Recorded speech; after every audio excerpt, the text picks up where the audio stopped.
May we have your attention, please? Welcome back to the RSSB podcast, sharing expertise that improves safety, efficiency and sustainability.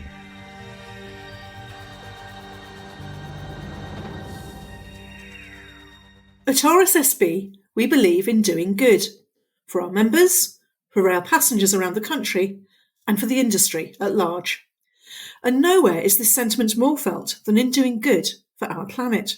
Since the launch of the Sustainable Rail Blueprint at the end of 2023, our work in this important area has only accelerated. So with us today is Thom Rawson, RSSB's Sustainable Rail Principal, to talk about RSSB's work since that launch, how we're helping rail organisations embed important sustainability principles, and where we go from here. Thank you for joining us, Thom. So, the Sustainable Rail Blueprint launched in November 2023. What impact has it had since then? Yeah, we launched the Sustainable Rail Blueprint at the end of last year, so that sets out a long-term vision for the rail industry across topics covering emissions, natural environment, and social sustainability. So this is the first time the rail industry in Great Britain has had a single industry-wide sustainability plan. And that's been the culmination of a long process of co-creation with the industry, which was essential in enabling us to reach a point of consensus on the industry's sustainability ambitions and priorities. So first of all, really grateful for the collaborative efforts that enabled us to pull that together. So now, since launch, the industry has a single reference point for sustainability in rail, and the purpose or intent of the blueprint has always been for it to be a central framework for organisations across all parts of the rail industry to use to inform priorities for technical projects and sustainability developments, enable joined up thinking across the rail industry, and more generally ensure that the industry is working towards a consistent set of sustainability goals. So since the launch of the blueprint, something in particular that's been really pleasing to see is organisations using the blueprint, so the structure, the content, the ambitions and goals set out within the blueprint to inform their own sustainability strategies and plans, and also refresh existing sustainability plans that they already had in place. At the launch event, we had presentations from Southeastern and Colas Rail, who shared how they were already using the blueprint to inform their own approaches. And now Network Rail are in the process of doing the same thing, so refreshing their existing approaches to environmental and social sustainability to line it up with the industry's Sustainable Rail Blueprint. So these sorts of examples are really great to see, demonstrate the impact that the blueprint is having and the value in having that comprehensive industry-wide plan for sustainability. Thanks for explaining, Thom. What does RSSB's programme of activities to embed the blueprint look like? So we're working on a range of projects and activities to embed the blueprint across industry. So one example is that we recently launched the Sustainability Maturity Tool as a beta release. So this is a maturity framework which is directly built upon and aligned to the blueprint, and it enables organisations to complete a self-assessment on how well their current activities support the industry's sustainability goals, where they may be leading the industry in some areas, and then of course where they may be gaps or blind spots that they might consider focusing on more. So that maturity tool is currently available to use as a beta release, and we're basically inviting organisations to use it, to test it and provide us feedback on how effective it is. We're also working to take forward some of the common solutions that were set out within the blueprint itself.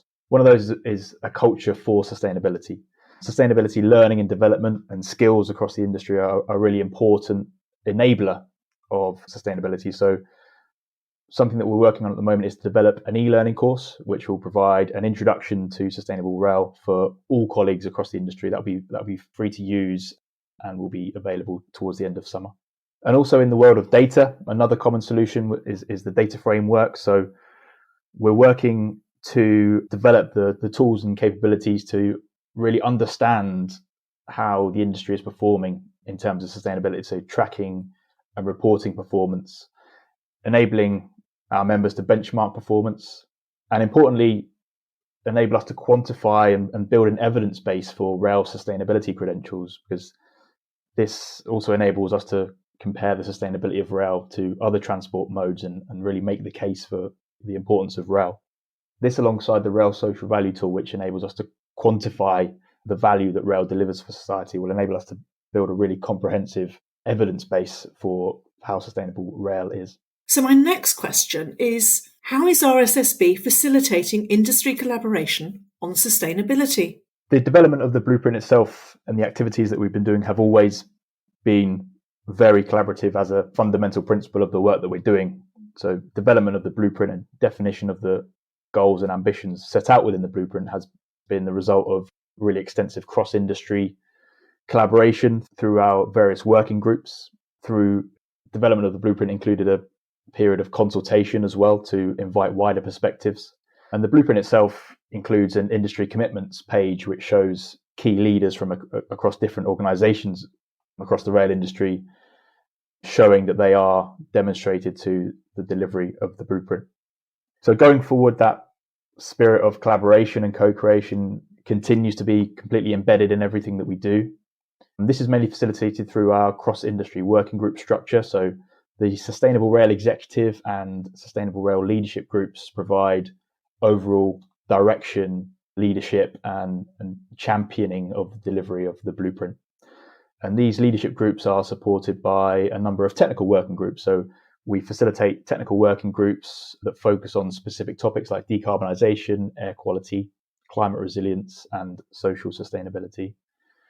So through these groups, we facilitate programs of technical work and use them really to ensure that the work we do is closely informed and reflective of the collective priorities and needs of our members. So, what would you say are the main challenges in delivering sustainable rail? A key challenge that I think we're all aware of within the industry is the challenge of finding the right investment and having the right resources in place to deliver against our priorities, and that includes for sustainability.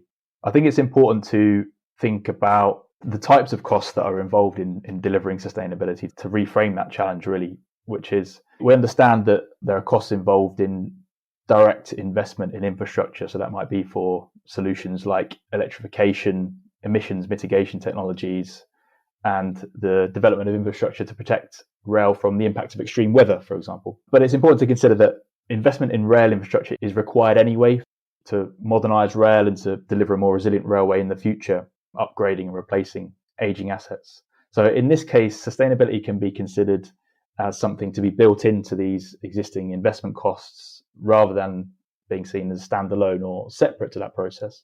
So this underlines the importance of ensuring that sustainability is a key consideration within design standards and infrastructure specifications, so that sustainability is secured at these early decision points in designing and specifying future infrastructure investment decisions, which will ultimately enable the best long-term value and ensure that sustainability is included. And even further than that, having a clear case for the sustainability credentials of rail, so being able to evidence how sustainable rail is, as well as the benefits that rail delivers for society, can actually improve the case for investment in rail infrastructure and provision of services. So thinking about it this way, sustainability can be considered a driver of investment in rail rather than an additional cost. And it isn't all about infrastructure investment. So important to remember that many sustainability goals are about doing things better rather than investing in new infrastructure. So in terms of operations, maintenance, and everyday decision making, this does still come with a cost, but it's not on the same scale as infrastructure investment. These are day-to-day cultural improvements that can include things like new systems, training and upskilling, and new resources and sustainability roles. This underlines the importance of RSSB's role within the industry, because by providing our members with the tools, systems and guidance to do things more sustainably, it means that there are efficiencies compared to each individual rail organisation developing their own potentially inconsistent approaches to doing that. In your opinion, what more could the rail industry be doing to support delivery of the Sustainable Rail Blueprint? I think what's really important is that the blueprint continues to be used by organisations and taken up to inform their own strategies, priorities and plans. So embedding the blueprint into the way that organisations do business across the rail industry. That includes the overarching sustainability strategies, but also embedding sustainability into internal processes, decision making, and trying to ensure that sustainability is considered every step of the way in the way that a business operates. And I think alongside that, it's Again, the importance of collaboration is really essential here. So the opportunity is there for our members to continue to participate, engage, and share best practice and feedback through involvement in our technical working groups and research projects. Thanks, Tom. Finally, what's next?